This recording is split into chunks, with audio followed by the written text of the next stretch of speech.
Hello everybody, my name is Ilya. And my name is Tyler. Together we make up kovray, a couple that loves to play board games. What kind of board games? All kinds of board games, but this month, strictly two-player games. Strictly. Throughout the whole month we're covering two-player games in a variety of ways of photography, videos. You may have seen some of them already, you may have entered some of our giveaways, but you know what, we're really happy that you're here today, and if you are new to our channel, make sure to hit that subscribe button, join along our journey because we love chatting board games and just friendships. Yes, we love sharing our thoughts on games and just talking about them all the time. Today we're going to talk about 5 reasons why you should try playing two-player games. Strictly two-player games. Or why you should play two-player games. So, without further ado, let's jump right on in. Jumping in. So what I like about the two-player game genre is that there's so many different kind of themes, mechanics, feels, and just like, it's basically all the types of board games in a small little box. Right. Of two-player only. So I think one of the reasons that you should try playing two-player games is it's a great way to discover what type of board games you like without kind of coming into like a larger room, trying to playing these long games. Because typically, on average, two-player games are a bit shorter. Because there's only 2 of you. So there's not 4 of you doing all the actions. There's only 2 of you. So you can try out different games. You can try out different styles. See if you like cooperative, competitive games. If you like various mechanisms more. And it's just a great way to immerse yourself in the world of board games. I'm trying to think about my thoughts about that one. I agree. With everything.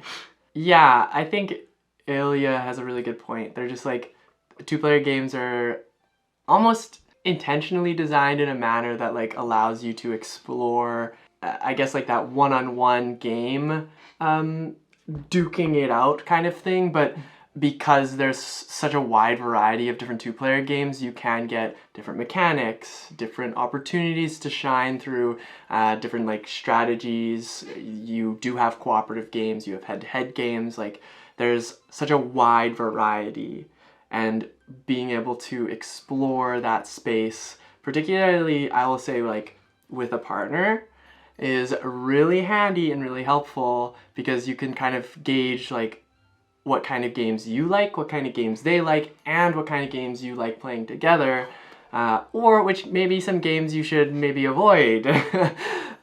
So yeah, that's what I would say about that. That was a perfect segue into reason number 2 of why you should play games. It is to build a fun relationship. It's almost like I intentionally said what I said. Planning, plotting, and devising. Well, throughout games, you build a relationship with the person you're playing with. Maybe you build a tradition where you pick up a game like Circle the Wagons that you can play over and over. Maybe you play it on airports, and you build little traditions like that in those types of games. And those relationships become those memories, and they become a nostalgic element in your relationships too. And those can be friendships, those can be parental relationships, those can be just maybe a tradition where you try to introduce different games to different people in your own single way. But I was pointing at my ring because obviously it works pretty well with your significant other. I beat Tyler in so many games, he married me. Well, actually, I just felt bad because I was beating him in so many games that I said yes. You pity married me out of defeat of board games? Board game defeats. What? Oopsies. Well, but yeah, relationships, they can be developed through two-player board games, and that can be a good way to discover that as well. Yeah, what I'll add to that is because like a lot of what we've been saying is like two-player games are shorter. They've got a lot of exploring that you can do. Like you're able to do that with whoever you're choosing to like play that game with. You don't necessarily have to have that commitment from a larger group, so it makes it easier to happen. And then kind of like what Ilya was leading to is like, you don't have to worry about walking into this room and finding a group of people. You just need to find one other person. And you could just play the game, completely silent, play the game, kind of like just do your thing. Or you could take that game that is supposed to be 20 minutes and really take that time to get to know whoever you're...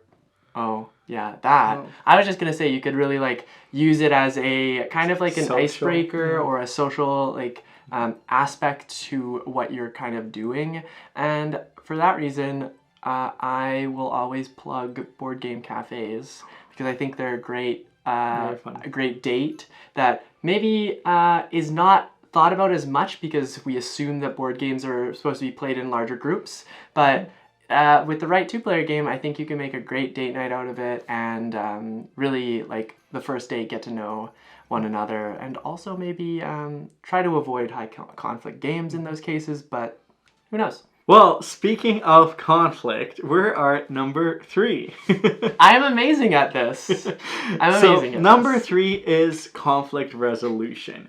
I think, and this is for all board games, but specifically two-player board games, it's a fantastic way to practice conflict resolution.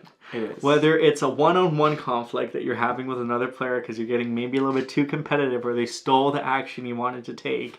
Maybe you're playing cooperatively and you can't decide what to do and there's a lack of decision making and you haven't really had those types of conversations with that friend or partner or for a stranger you just met, so you get to learn their way of dealing through conflict. And I think doing that in a fun way is so valuable because when a real conflict does arise outside of a game, you can use the skills you've utilized in the game to be like, oh, this is how you deal with conflict. This is how I deal with conflict. How can we do it together? Exactly. Yeah. I think that's a really important point to build your relationships further from board games. I think adding to the stress of conflict just happening in our day-to-day lives is already a lot. But to be able to understand how individuals like deal with conflict differently through this fun manner, I think is very, very healthy. A great game that actually does this is Fog of Love. Yeah, that's true. A Fog of Love. I mean, this is a role-playing game, It so you is. kind of gotta like amp it up a little bit. And you're playing characters, and sometimes those characters have traits that just don't clash very well. And it's funny because I think even in the rulebook, it's like, just remember, these are characters you're playing. You're not actually these people. So you bring a little bit of yourself in this roleplay scenario, and all of a sudden you're looking at different ways that people resolve conflict in general anyway. So it helps you in your work relationships, friend any relationships you really make, because conflict is going to be there every day. We stan empathy.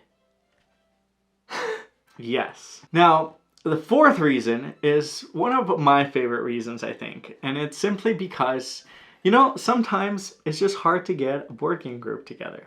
It's hard to gather all your friends to play a campaign game that you're going to play 2 scenarios and just put it on the shelf and never open again. We've never done that. That's true. We have finished a lot of campaign games. We've done that before. No, we have not. I think so. We've gone halfway. We've never done like a little bit. Legacy of Dragonholt. I like See, that game. I told you. Well, one of the great things about 2-player games is that they're easier to get to the table because all you have to do is convince one person to play with you. Yes, You don't have to coordinate schedules. You don't have to build a master mind plan of how to get everyone in the same place at the same time. And if you're lucky enough to have a partner or a parent or somebody or a roommate you live with, you can you can nudge them and be like, hey, let me show you a little secret. And all of a sudden, we're playing Botanic. How fun! I would love that. And it's at the table, it's set up already. How can you say no? Exactly, yeah. That's my strategy. Set up a game. Tyler walks by. Oh, it's already set up. We might as well. She does it all the time. All the time. All the time. And sometimes I don't want to play them. So I just like walk past them. And then conveniently our house is big enough that I can kind of just ignore what's on the table and do my own thing. Sometimes he eats dinner on the board. Or games. other times I actually just go downstairs to our other table and say that we should play a different game completely. And then he sets it up and uses his own strategy against me. I never set games up. That's true. I'm always the setting up and the teacher, which I don't mind doing because it's nice and therapeutic. I wouldn't say that. I set up a decent amount. That's true. You do help a lot. But accessibility, I think, is a really key thing with 2-player games, because like I feel like both of us will like agree on this, but games that are designed for like 2 to 5 players, where they do have that specific range, like yeah, you can play them at 2-player, but sometimes, like from my personal experience, I think a lot of those games like are way better when you have at least 3 people to play them with, where these games that we're trying to highlight this month have really like honed in, because they're strictly 2-player games, on that like 1-2 kind of thing. Yeah, I guess like you don't always get a lot of the things that we're trying to like emphasize here, where like the games are quick, they're easy to set up, a lot of them are very like accessible in terms of mechanics and learning the game, so I think it's very positive to take that, but also acknowledge that there are still games that are more than 2 players that can achieve this. It's just we believe that 2-player games, strictly it's their 2-player purpose. games, yeah, it's exactly. the purpose why they exist. They really aim at that too.